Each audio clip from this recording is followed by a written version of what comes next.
She waited 3 days at the station until the child in boots said, "Will you marry my daddy instead?"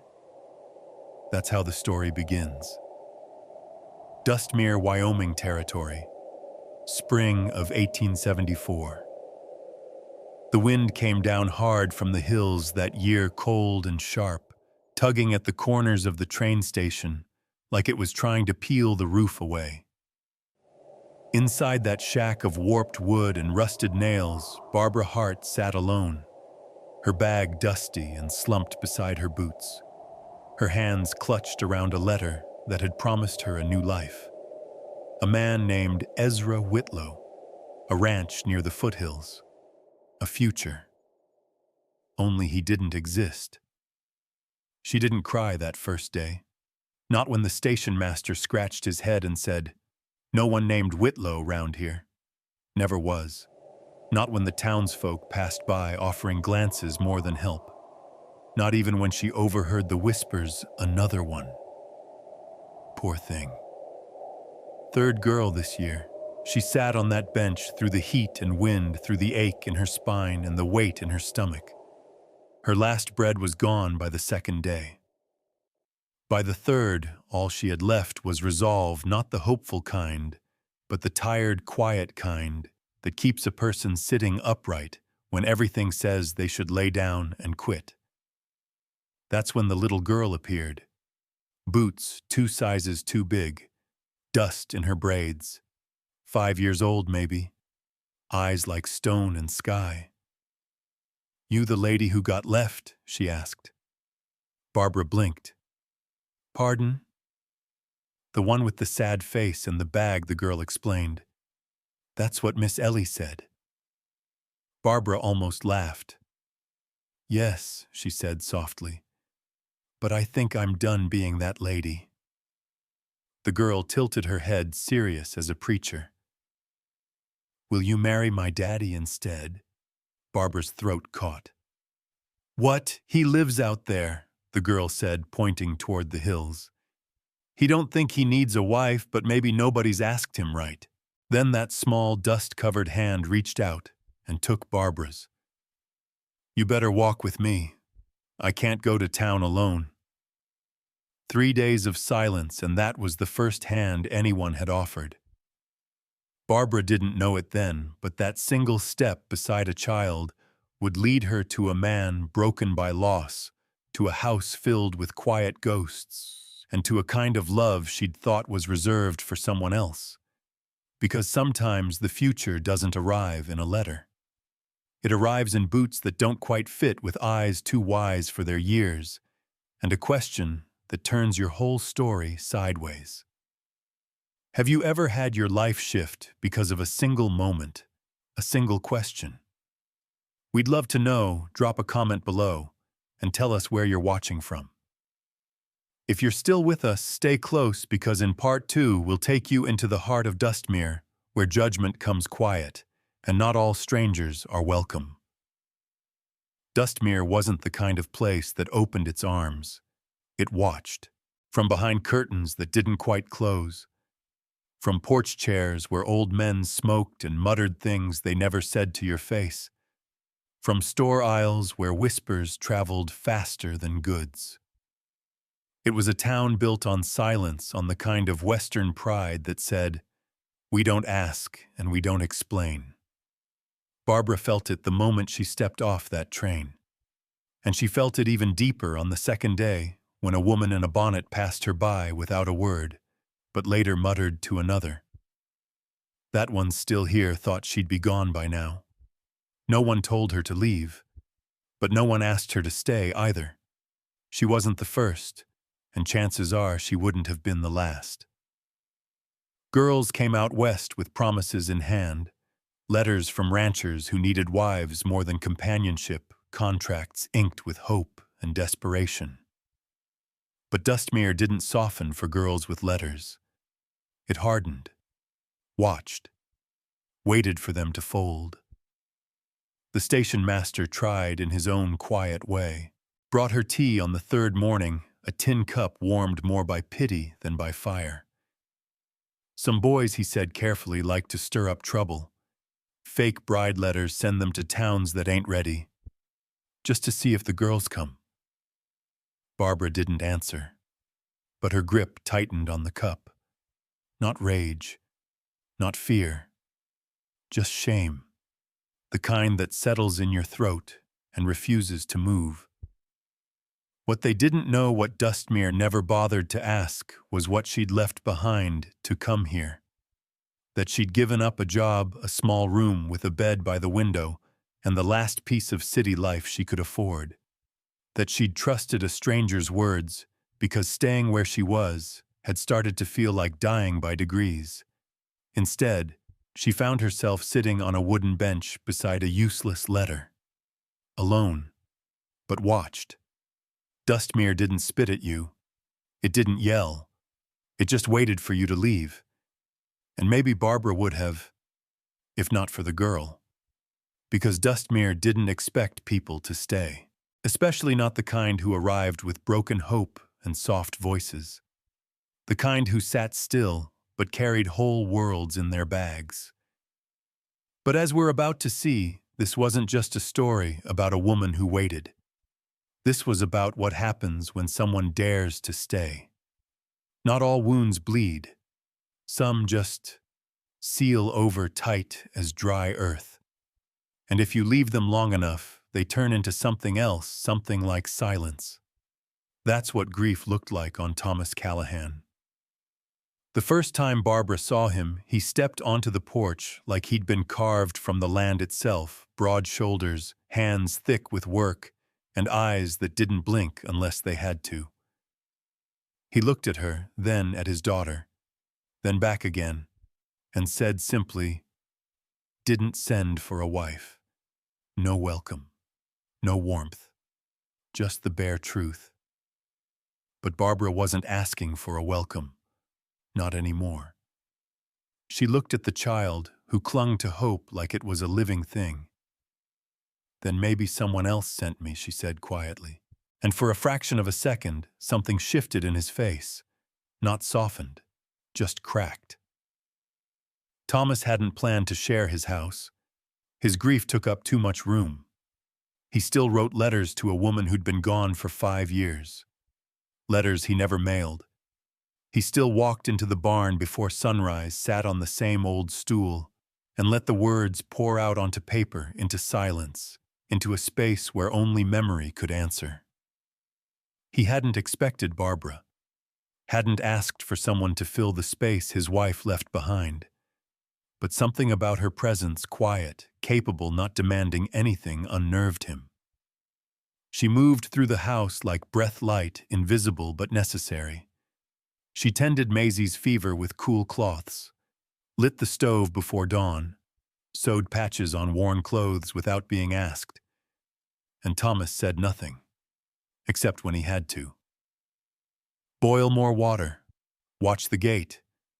Maisie likes your stories." He watched her, though, when she stirred broth with hands too delicate for a ranch kitchen. When she carried feed buckets twice her size. When she read aloud from the Bible, not for the words, but for the rhythm. He noticed. But noticing is not the same as speaking. And Thomas Callahan had forgotten how to speak his softer truths. So when Barbara found the letters, dozens of them folded and tucked in a drawer she wasn't meant to open, he didn't explode. He just stood there, fists clenched, voice tight. "That's not yours." But beneath the sharpness was something else, fear. The kind of fear that lives in men who've already lost more than they could stand. He didn't need her to apologize. He just didn't know what to do with someone who stayed. Grief had been safer, predictable. But Barbara was different. Not a replacement. Not a rescuer. Just present. And maybe that's what broke through slowly, quietly. Not with grand gestures, but with the weight of not leaving. Long before Thomas Callahan said a word, Maisie had already decided. In her small, dust-covered boots with braids tangled and cheeks flushed by wind, she had seen something most grown-ups couldn't, that this woman sitting alone at the train station was meant for them. Not because of fate, but because of how Barbara looked at her, really looked at her. Not past her, not through her, but like she mattered. Children know, they always do. Maisie didn't ask her father. She just took Barbara's hand. No vows, no pleasantries, just a quiet declaration from a 5-year-old Hart. You're someone, and we need someone. She didn't understand what grief had taken from her home. Not fully, but she felt the empty places, the ones where her mother's voice used to echo, where lullabies used to live, where warmth had faded into dust and routines. And when Barbara picked her up with clumsy arms and a worried voice, Maisie leaned into her chest like she'd done it 100 times. Because sometimes even a child knows what safety feels like, even if it's new. When Maisie fell sick, it was Barbara who stayed by her side through every cough and whimper, who read softly from an old Bible not for its preaching, but for its rhythm, who braided her hair in the mornings and wiped porridge from her chin, who kissed her forehead without thinking, who called her Sweet Pea like it had always been her name. And when Thomas walked in one morning and found his daughter wrapped around Barbara's arm, refusing to let go, he didn't speak. He just nodded. Because some choices can't be made by fathers. Some belong to daughters. Maisie didn't need a perfect woman. She didn't need lace gloves or silver hairpins. She needed hands that would stay, eyes that would soften, a voice that didn't raise but steadied. And when Barbara tried to leave, when the weight of not belonging grew too heavy, Maisie's voice cracked open the morning silence. She's my mom now. Not a plea, not a tantrum, a truth spoken straight from a child's aching center. And it stopped the world. That's the thing about children, they don't wait for the right moment. They speak the right feeling exactly when it needs to be said. Because sometimes it takes a little girl in borrowed boots to remind two grown people that love doesn't always arrive with permission. Sometimes it just walks up and stays.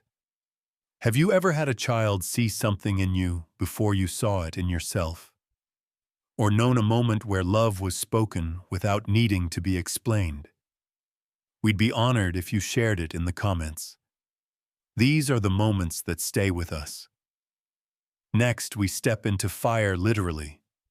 Because when crisis strikes, the question becomes who runs into the flames, and why Barbara Hart never intended to stay. She had told herself again and again that she was only waiting for the next train, for the next chance, for the next version of her life to begin somewhere else. She was not supposed to become part of someone's daily rhythm, not supposed to boil water for porridge each morning, not supposed to remember which chicken pecked, or that Maisie liked her braids tied with the blue ribbon, not the red. And yet, every day she stayed a little longer, not because she was asked to, but because leaving started to feel like breaking something fragile that had only just begun to mend. Thomas never said the words.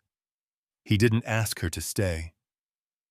But he stopped moving like a man who was bracing for someone to leave. He let her into the garden. He taught her which cows to avoid. He handed her tools not out of courtesy, but trust. That's how she knew. Not from declarations or open arms, but from quiet allowances. From the way her shawl ended up draped over the back of her chair. From the way Maisie started calling her name in her sleep. Still, Barbara packed her bag one night.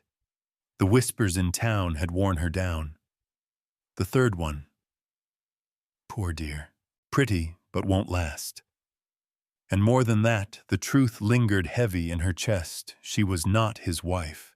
She was not meant to be here. So she folded her apron, left the boots by the door, and wrote a note with hands that trembled. Thank you for letting me be here for a little while. But when she stepped into the kitchen that morning, early before the sun rose, Thomas was already there, holding Maisie, pouring porridge into a bowl, not saying much, but doing everything. Then without turning, he laid her shawl on the chair, the one she always sat in. Not the stool, not the bench, her chair. And finally, he said the first real truth I didn't know how to ask you to stay. She didn't need a promise, didn't need a title. She just needed someone to make room. And when he did, the question wasn't, should she stay? It was, how had she ever thought of leaving? Have you ever nearly walked away from something real only to have a small moment pull you back? A gesture, a glance, a quiet truth. If that speaks to you, we'd love to hear your story in the comments below. It began with honey. Maisie had spilled it sticky and sweet across the front of her dress after supper. Barbara moved without thinking, rushing to the wash basin to keep the stain from setting. She knew where the towels were, or at least thought she did. She opened the drawer by the fireplace, the one she'd seen Thomas use a dozen times. But what she found wasn't cloth. It was a box, small wooden edges worn smooth by time, and tucked inside letters, dozens of them, some folded neatly, some left half-written, all addressed to the same name, Mary. Barbara didn't mean to pry, but grief has a gravity all its own. She opened just one, yellowed at the edges, ink faded, smudged at the corner. I don't know how to live without you, but I'm learning because of her. She has your eyes when she laughs, and my silence when she doesn't. There was no signature, just one more line at the bottom written in smaller, shakier handwriting. I hate the mornings most. That's when you should be here. Barbara was still holding the letter when the door creaked open. Thomas stood there, boots muddy, rope slung over his shoulder. His eyes flicked from the open drawer to her hands and then froze. Silence stretched between them like a taut rope. Then came the sharpness. That's not yours. Barbara didn't argue. I know. You had no right. I wasn't trying to. Her voice faltered. Maisie spilled something. I was just trying to help. But Thomas didn't hear her. His jaw clenched. His breath came hard. You don't know what it's like, he said suddenly. To lose your whole world in a single night. To watch the only woman who ever saw you clearly bleed out with your child in her arms, and then look that child in the face every day and pretend you don't want to fall apart. His voice cracked. And still Barbara didn't move, didn't flinch, didn't try to comfort him with empty words. I'm not here to replace her, she said softly. I'm just here to be present. That's when something shifted, not softened, just opened. Thomas stepped forward, not toward her, but toward the memory. I wrote her every week, he said, after she died. I sat in the barn and wrote like she might still be listening. He looked down at the box. I never mailed any of them. Barbara nodded. She would have read them anyway. Thomas met her gaze, a long, unreadable look, not warmth, not anger, just a man stripped bare. She sounded like someone worth loving, Barbara said. She was, he replied. She still is. The fire behind them popped softly. In the next room, Maisie murmured something in her sleep. They stood in silence, two people surrounded by words never spoken, pain never shared, and love that hadn't known where to go. I should have burned them, Thomas whispered finally. No, Barbara said. You should let someone read them.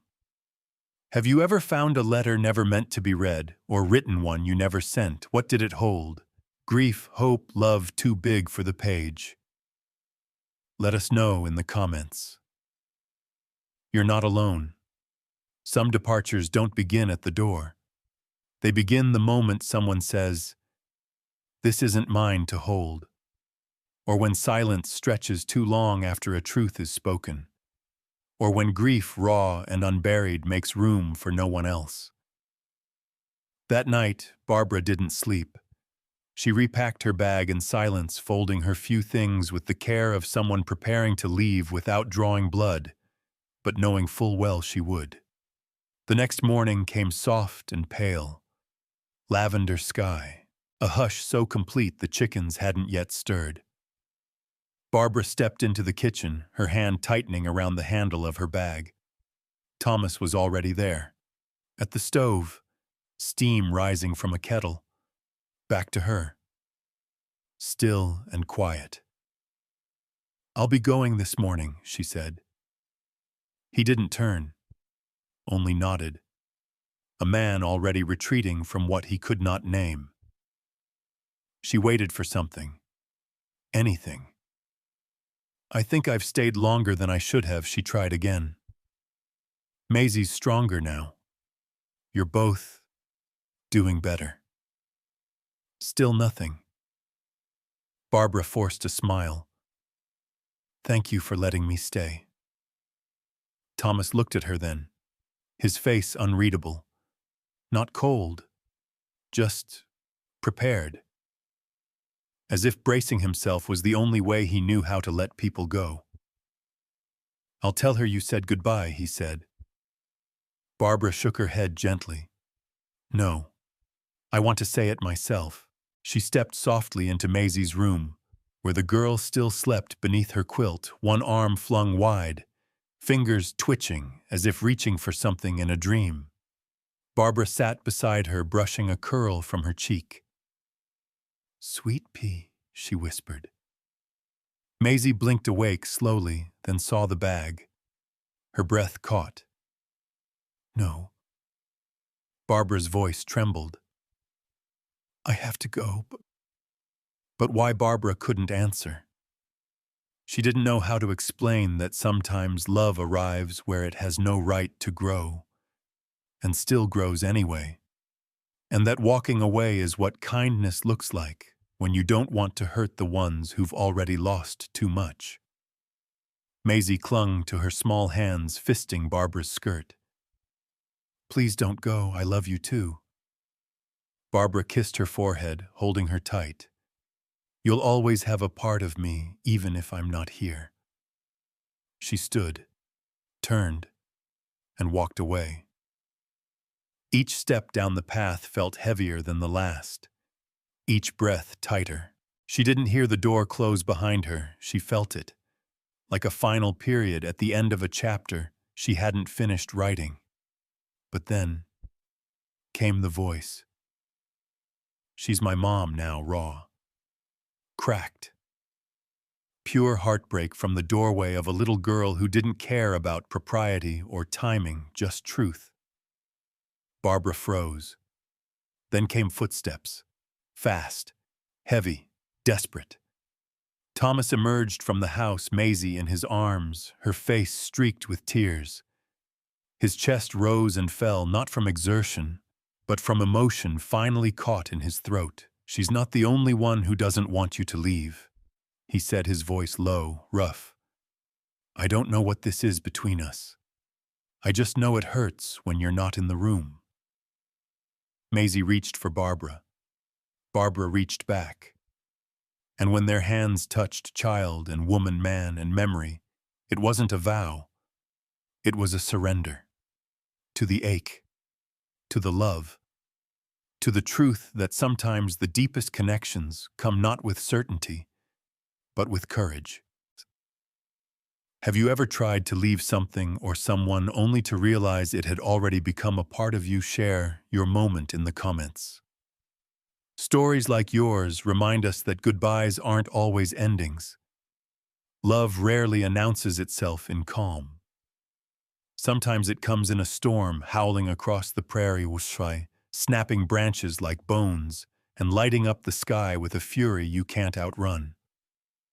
That night, the wind came first. It rolled down from the hills like a warning, the kind that bends trees and rattles shutters. Inside the cabin, Thomas moved with quiet urgency, securing the windows, bracing the door, while Barbara held Maisie close, humming softly, heart pounding. They didn't speak much, didn't need to. The storm had a language of its own. Then came the flash, a split of white lightning across the black sky, followed by a sound no heart forgets. A boom low and echoing, followed by a sudden red flicker just beyond the ridge. Barbara turned to the window. The horizon glowed unnatural, violent. Her voice was barely a whisper. The barn. And then she moved. Fast. Shawl grabbed boots on out the door before Thomas could stop her. Barbara, he called. But she was already gone. Mud soaked her skirt. Ash stung her throat. The barn loomed ahead, its roof already ablaze, flames licking the eaves like hungry tongues. Inside, she knew, was the mare. Maisie's favorite. The one she brushed each morning, talking to like an old friend. Thomas caught up just as Barbara reached the water trough, fumbling for the pail. "You're insane," he shouted over the wind. "There's no time," she gasped, lifting the heavy bucket with blistered palms. He cursed under his breath, but grabbed a second pail. They didn't argue again. Together they hauled water beat at flames and shouted hoarsely through smoke and panic. When the barn doors creaked open, the mare bolted out, wild-eyed and terrified. Barbara stumbled back, coughing, soaked in soot and sweat. "Safe," she called. "She's safe," but the fire wasn't done. A rafter groaned, then cracked. Thomas grabbed Barbara by the arm. "Leave it." "It's lost," but Barbara was already filling another pail. "We can stop it from spreading." Something in her voice, not desperation, but defiance, made him stay. They fought that fire together, side by side, through wind and ash and rising light. By the time the last embers hissed into the wet dirt, the eastern sky had begun to glow. Barbara dropped to her knees, breath-ragged hands shaking. Thomas knelt beside her. "Let me see," he said, reaching gently. Her palms were raw, red, blistered. He cradled them like something precious. "You're burned," he murmured. "I'll live. You shouldn't have gone out there alone. You would have done the same." He met her eyes, then something fierce and fragile behind his gaze. "I've already lost too much," he said softly. "I couldn't bear—" He didn't finish. Didn't need to. Barbara swallowed hard, throat thick with smoke and something else. She didn't speak, just let him wrap her hands in cloth from his coat pocket, slow and careful. His fingers were rough, his touch impossibly gentle. And when he held both her hands in his, he didn't let go. They knelt there in the blackened mud, the barn smoldering behind them. The wind calmer now, like the land itself was catching its breath. Barbara whispered, "You stayed." Thomas blinked. What, when no one else did? For a long moment he didn't respond. Then he reached forward, resting his forehead against hers. No kiss. No speech. Just breath shared between two people who had finally chosen to stop running. And in that silence something settled. Not passion yet. Not promises. Just the truth. That when fire came, they didn't save each other because they had to. They did it because they couldn't not. And love in its truest form isn't about the quiet days. It's about the moments you run toward the flames together. Have you ever loved someone enough to run into the storm with them? Or because of them, tell us in the comments. We're listening. Some vows aren't spoken. They're carved slowly, whittled down from hesitation, smoothed by time, by fear, by the hope that maybe, just maybe, someone might stay. The fire had passed.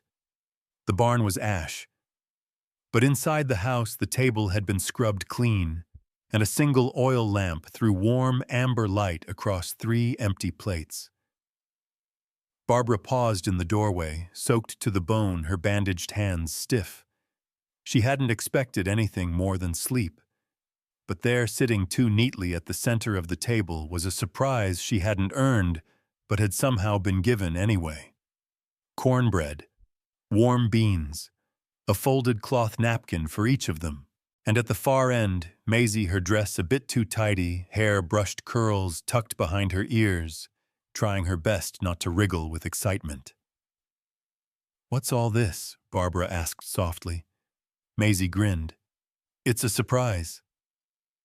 Before she could say more, Thomas stepped into view. He'd changed shirts, though it was slightly askew at the collar. His hair was combed awkwardly, but with effort. He didn't meet Barbara's eyes at first, just cleared his throat. "I figured we owed you a proper supper," he said. Barbara's heart tugged. Not because of the food, not even because of the effort, but because it was the first time he'd tried not out of duty, but out of choice. They sat, all 3 of them. Maisie chatted between bites. Thomas ate quietly, his gaze flickering toward Barbara and away again. No grand gestures, just a family-shaped silence beginning to feel natural. After the dishes were cleared, Maisie disappeared behind the mantel.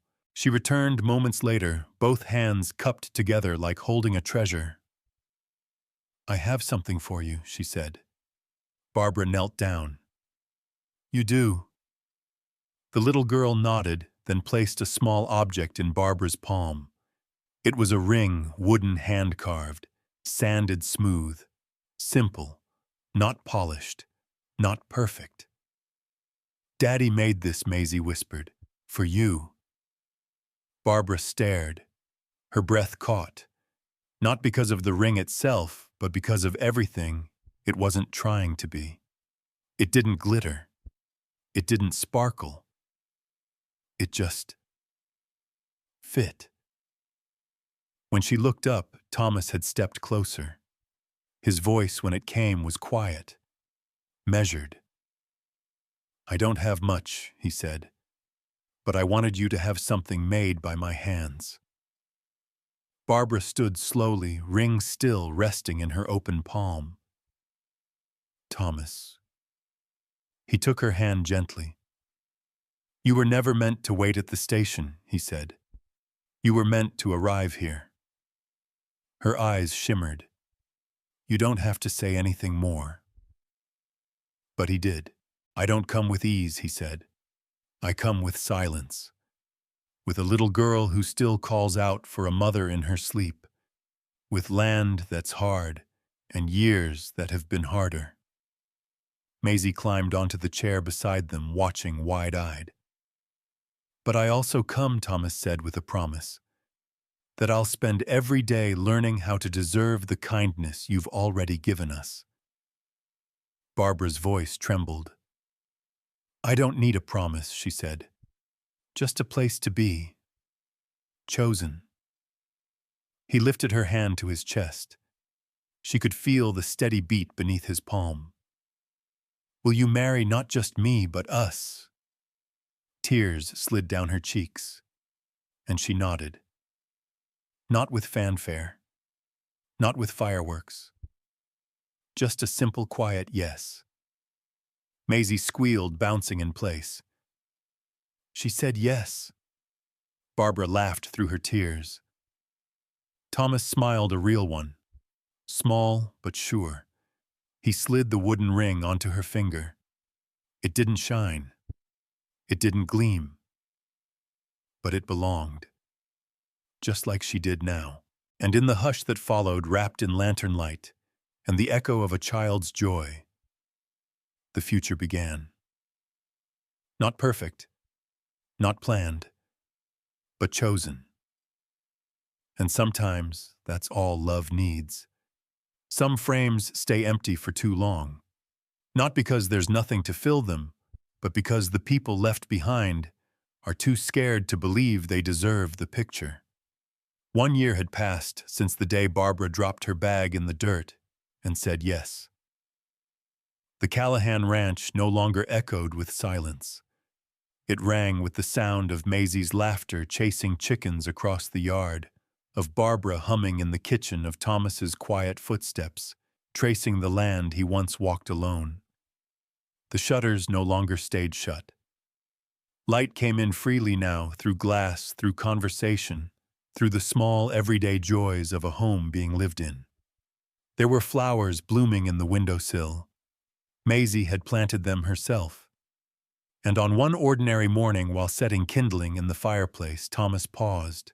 He stared at the wooden mantel, then at the frame that had hung there for years empty.